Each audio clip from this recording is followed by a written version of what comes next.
皆さんハロー、まさとです。久美子です。今回もカナダの世界遺産カナディアンロッキーからお届けしていきます。今私たちがいるのはバンフのベアストリートという通りにいるんですが、今日、お届けしたいのは、北米文化の一つ、旅行の時難しいチップ文化について、カナダでのチップについて紹介していこうと思います。で、めちゃくちゃ画面が今偏って真ん中全然ずれてるんですけど、この辺に今日は、ちょっといろいろ文字とかも載せていこうかなと思うので、カナダでのチップ、スマートな支払い方とか、どんな時に払うのかとか、お困りの方多いと思いますので紹介していこうと思います。で、この動画最後まで見ていただければ、カナダでの旅行、失敗しないで済むと思います。恥ずかしい思いもせずに済むと思うので、ぜひ最後まで見ていってください。それではレッツゴー。で、今回お話しするこの動画の内容っていうのは、チップっていうのはあくまで文化です。特にルールが明確に決まっているものではないので、カナダに住んでいる、私マサトと久美子の経験をもとに、こういうふうにした方がいいですよっていう、紹介の内容になります。はい、では、今回の動画なんですけど、大きく5つに分けて、紹介していこうと思います。まず1つ目が、チップ文化の歴史。そもそもチップって何であるのっていうのと、2つ目、チップ支払わなかったらどうなるんですかと、いうところで、3つ目がどんなシーンで支払うのかっていうのと、シーンごとに実はチップ率パーセントが異なるので、支払うシーンとチップの率を紹介します。で、その後に支払う時、支払わない時、何が違うの、どうやって見分けるのっていうのも紹介しようと思ってます。で、最後にじゃあ支払う時のスマートなチップの支払い方。今結構現金とカードが主流なんですけど、現金の時、カードの時、そういうふうに分けて紹介していこうと思います。ではまず5つの項目に入っていく前に、前提としてなんですけど、チップ払ってください。多分この動画を見ている方は、チップどういう時に払うのか悩んでる方もいれば、なんかもったいない気がするって思ってる方もいると思います。私も昔そうでした、日本にチップの文化がないからなんか損した気がするって思っている方もいらっしゃると思います。なので基本的にチップっていうのは払うものだと思って、カナダ旅行に来てください。ではこれから5つの、項目に分けて紹介していきますが、まず1つ目はチップ文化の歴史について紹介していこうと思いますが、なんでチップってそもそもじゃああんのかっていうところですけども、これ諸説あります。世界中に同時多発的にチップ文化今日からやるぞっていうのが別に決まったわけではないので、あくまでカナダ北米でのお話の一つの説としては、19世紀の南北戦争が終わった後だと言われています。その頃に、いっぱい南米から、人がやってきて、最低賃金以下で働いていた人が主にサービス業、レストランとかで多かったということで、彼らの生活を支えるために、お店に訪れた、ちょっと裕福な人たちがちょっとだけお釣りを残していくとか、気持ちとしてね、いいサービスを彼がしてくれたんならちょっとプラスアルファで払ってあげるっていうのが元々の始まりです。で、そこから100年以上もう時間が経ってきていて、今となっては、チップっていうのは、サービス産業ですね、主に観光業かな、レストランとかホテルとかを含むサービス業で働いている人の重要な収入の一部になっています。なのでさすがに今の世界で最低賃金で働かせるっていうのはダメなんですけど、まだまだ最低賃金で働いている人がこういう産業、サービス産業では多いので、今では当時の、スタートの、時とはちょっと違いますけど、私たちというかみんなの、収入の重要な一部として機能しているという位置づけに感覚的にはなっていると思いますね。そうやね。なので、ぶっちゃけ働いている人はチップもらえると思って働いていますし、お店に行く人もチップっていうものはそもそも払うものだと、ルールではないっていうふうに冒頭言いましたが、実質ルールです、義務ではないって言ってますが実際義務ですっていう風な感覚で働いている人も働いているし、カナダでお店に来る、チップ文化がある人たちの感覚からすると、そういう感じです。そうやね、さあでは2つ目なんですけども、2つ目は支払わないとどうなるかってことについて、ありますよね。私たちもあるんですけど、チップなんかこうレストラン行って払わなきゃいけないけど間違って 0% 押しちゃったとか、間違って次のとこ行ってもうピッてやって決済しちゃったとか、あとは払わなきゃいけないシーンなんですけど払わなかったことに後で気づいた、そういうことあると思いますが、じゃあ例えば、チップレストランに行ったとしましょう。払わなかったらどうなるのか。しかもこれ悪意がなければしょうがないんですけど、故意にもうゼロでいいだろうということでゼロにしちゃった場合どうなるのかっていうのを紹介しようと思います。で久美子が実はレストランでサーバーとバーテンダーをやってるんですけど、そういう人いっぱいいるよね多分。多くはないけどやっぱいるね。どういうケースが多いの？でも結構なんかドリンクだけ飲みに来たり、今パティオ席があるんでドリンクだけ軽く1杯ずつ飲みに来たっていう時はやっぱ払わない人がいろんな国の人を含めても多いかなっていうのと、あとはどうやろう、結構テイクアウトの時に払わないとか、あとは本当に満足しない人、それは仕方ないと思うんやけどとか、あとはなんかどっちかって国で分けたくないけどアジア人の人は払わない傾向が多いかなっていう感じかな。で久美子が働いてるのは別にアジア系のレストランではないんですけど、地元の人が運営しているレストランです。だからまんべんなくね世界中から、お客さんがやってくるレストランなんですけど、じゃあやっぱ一番知りたい、払わなかったら何でしょう、お客さん側というよりはレストラン側はどう思う？そうやね、やっぱ払ってないとやっぱみんなで、お店によるんですけど基本的に私のところはシェアチップなので、その日の売り上げをサーバーの人たちで割るっていう感じなんで、どこのポジションとかはないんですけど、やっぱもらえなかったらサーバー同士で、見てこれみたいな、何ももらってないよこの人たちみたいなで、やっぱその国で見分ける人もいるしっていう、なんかちょっとよくは思われないことの方が多いかな。さっきも言ったみたいに国で判断してやっぱそうやろうねっていうので落ち着いて仕方ないよねで終わる。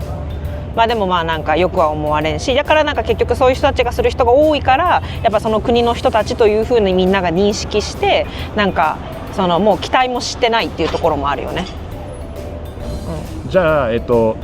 あんまり日本人とかっていうのは接客では聞かないと思うけど、日本人っぽいお客さんが来た時にその日本人のグループ、いっぱいいると思うけどはカナダの平均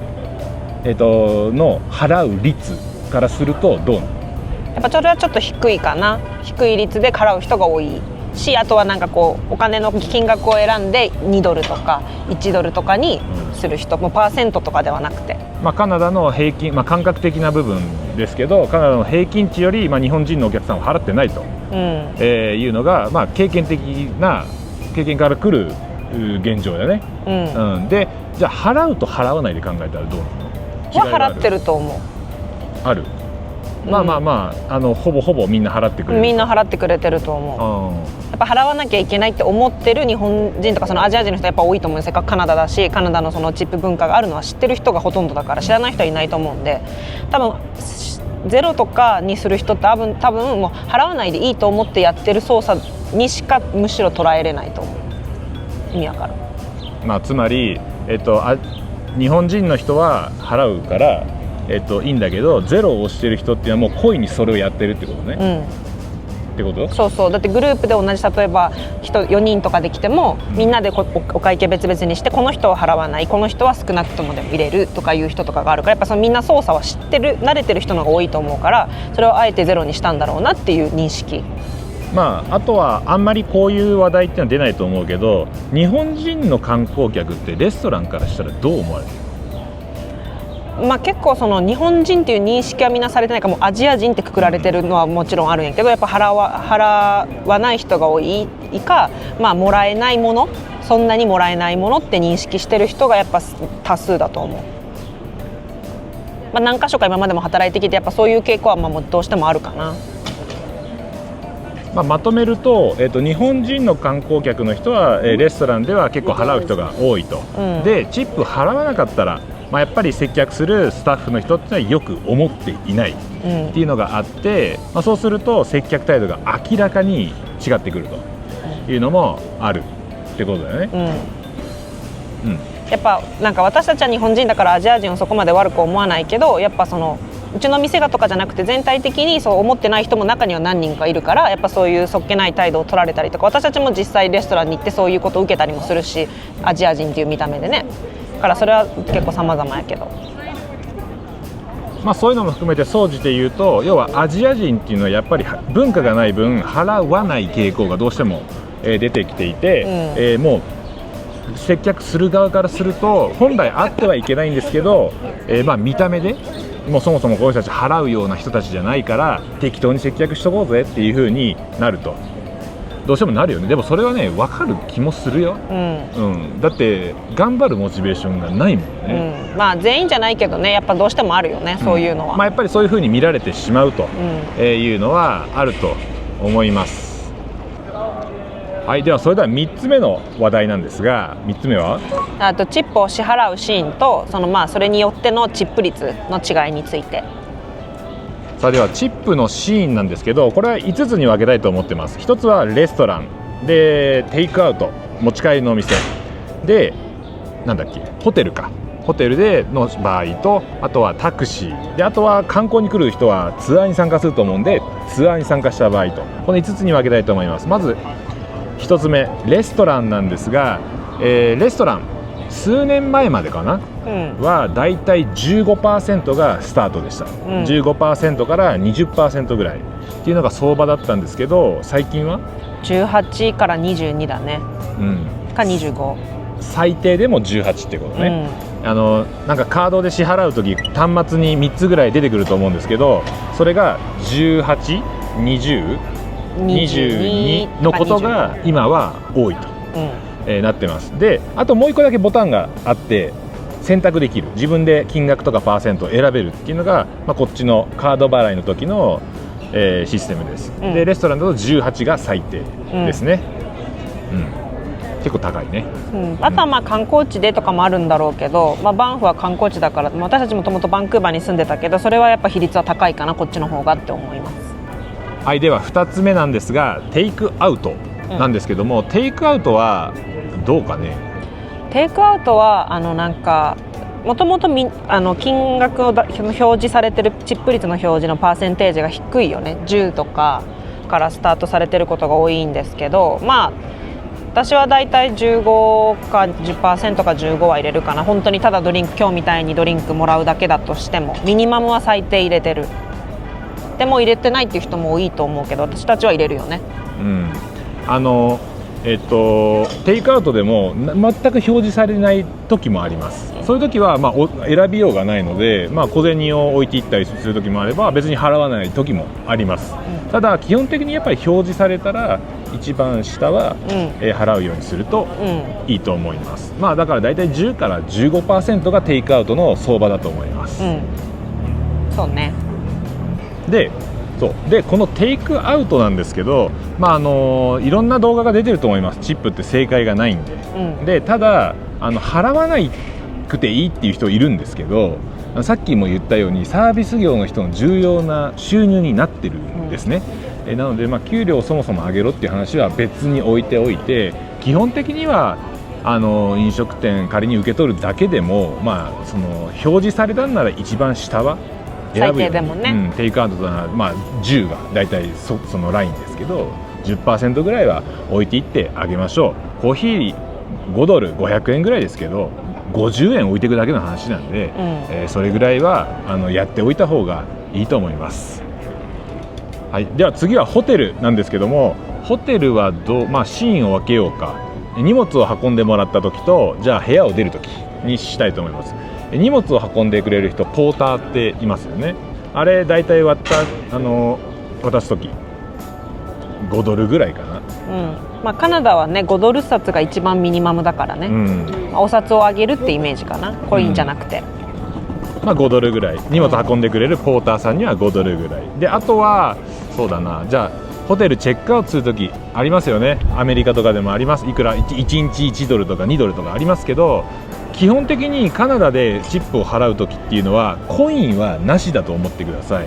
コインを直接2ドルとか1ドルをピッて渡すことはないです。なので連泊して5ドルぐらいかなって、200以上するんだったら1人5ドルペッて置いとくとか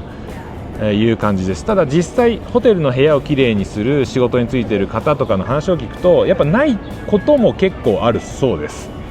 なので気持ちとして5ドルを置くか置かないかっていうのが基準かな。私たちは基本的に置いてから帰るかな。その泊数によってね、金額は差が出るけど1泊なら5ドルでクリーニング間に入れてほしいんだったらとかいうのでまたその都度変わるけど一応置くようにはしてます。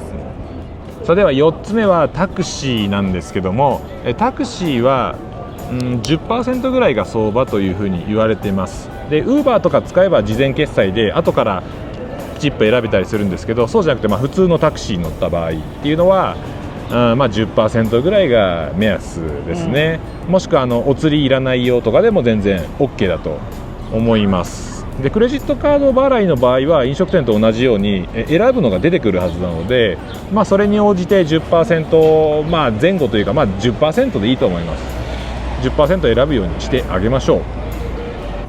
でこの続いて5つ目なんですが、観光のツアーに行った時のガイドさんに渡すチップなんですが、これも相場としては10から 15% ぐらいだと思います。でもともとツアーって高いですよね。やっぱり1万円超えてくるし、なんなら2万円から3万円のものも、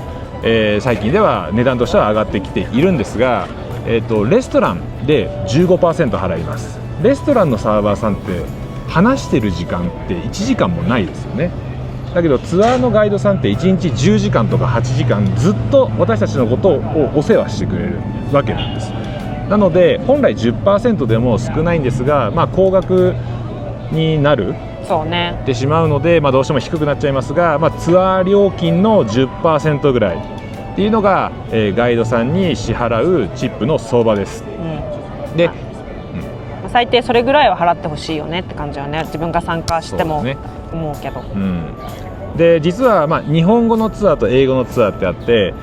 彼らも一応カナダの企業で働いているスタッフになるので、やっぱりそこの差が出過ぎてしまうと日本語のサービスが提供できなくなる。海外で働く日本語を話す人の応援という意味を込めて、仮に日本語のツアーだったとしても、あくまでカナダの基準で考えていただけたらなと思います。そうね。なので、ツアーに参加するときはツアー代金の 10% ぐらいが、目安とお考えください。さあでは続いて4つ目の話題ですが、4つ目は、チップを支払うときと支払わないときの見分け方。先ほどシーン別で5つはお伝えしたんですけど、当然それ以外もありますよね。あるよね。じゃあスーパー行った時どうすんのとか、なんか道教えてくれたらどうすんのとか、迷うケースがいろいろあると思います。まずその見極め方の一つとして、迷ったら払ってください。っていうか払おうとしてください。そうすると受け取れない人はいやいやいらないよって言ってきます。で結構ありがちなのは、当然スーパーはいらない、これは簡単に想像つくと思いますが、もう一つ結構ね、この前私たちもやっちゃいましたけど、公務員、公が絡んでいるサービスの人には払う必要がありません。例えば、州がやってるある限定的なエリアのツアーとか、あとは、街の掃除をしている、人とかには基本的にはあげる必要はないんですけど、街の掃除してる人にはあげてるのは見たことあります。ぶっちゃけいらないよって言ってもいいから取っとけみたいな感じで渡す、ありがとうっていう感謝の意味を込めて渡しているのはあります。であとは、整備士とか医師とか、士業って言われる、人たちには、払う必要はありません。で彼らはその分給料が高くなっているので、この辺りがシーン別でいうと見極め方の一つ。迷ったら払う。であとは公っぽいやつとプロフェッショナル系っていうんですか、の人たちには基本的に払う必要はないということになります。でじゃあどんぐらい払えばいいのかっていうのに迷った時、さっきのホテルチェックインの時にコインは置いちゃダメとか言いましたけど、カナダだと5ドルが基準になると思います。5ドル払う価値があるかないかで払うか払わないかをまずは考えてみてください。例えばそうですね、100ドルだから1000円か、1000円10ドルの買い物をした時にじゃあ1ドルのコインを渡すのかっていうと、これはちょっとないかなと思います。それだったらお釣りいらないよで済ませるか、払わないかですね。あんまりある1ドルのコインをチップとして渡されること。そのドリンクだけ来た人とかは本当小銭かき集めてジャラジャラって置いていく人とかはおる。まあ払おうとしてくれる気持ちは組むからあれやけど、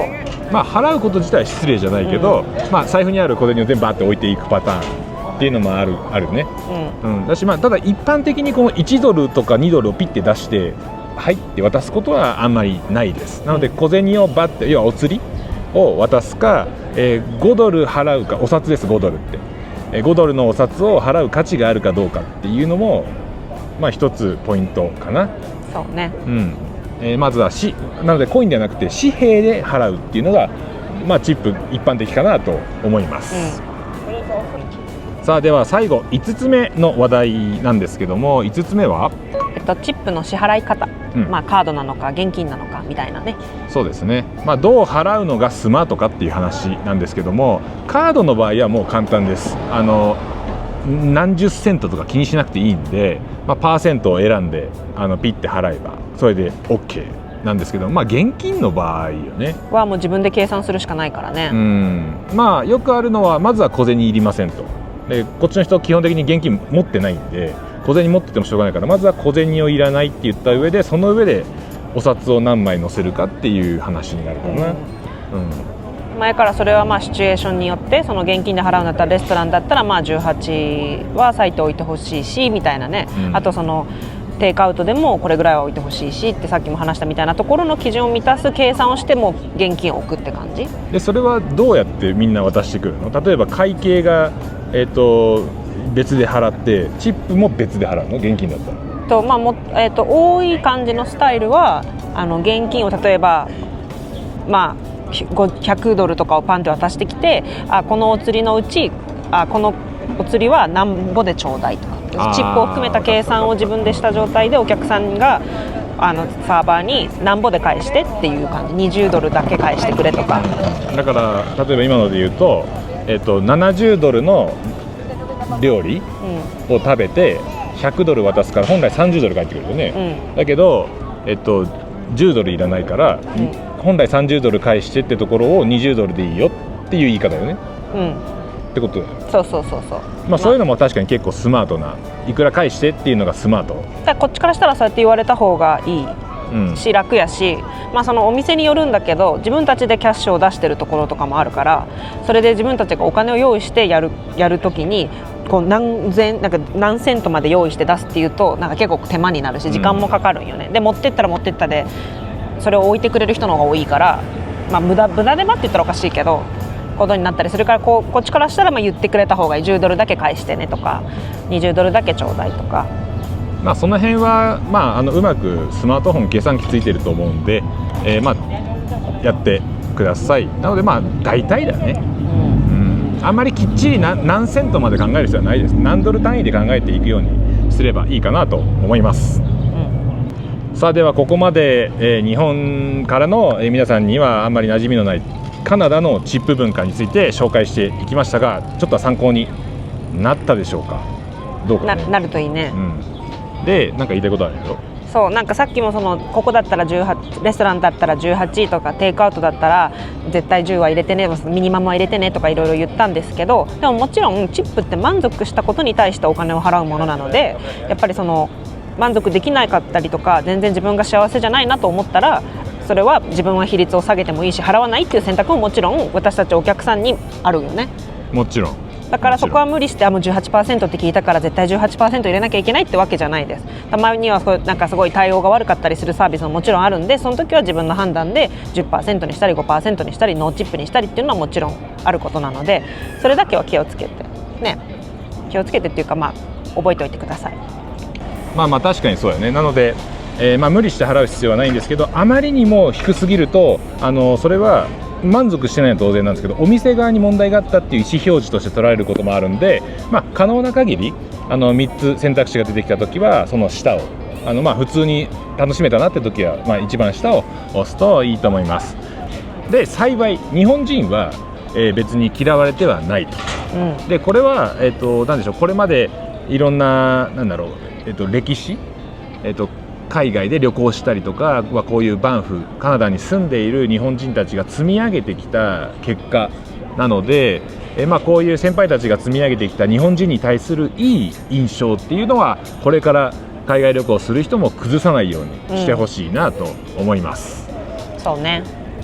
でチップ払うとね、結構気持ちいい時もある。あなたのサービス良かったよっていう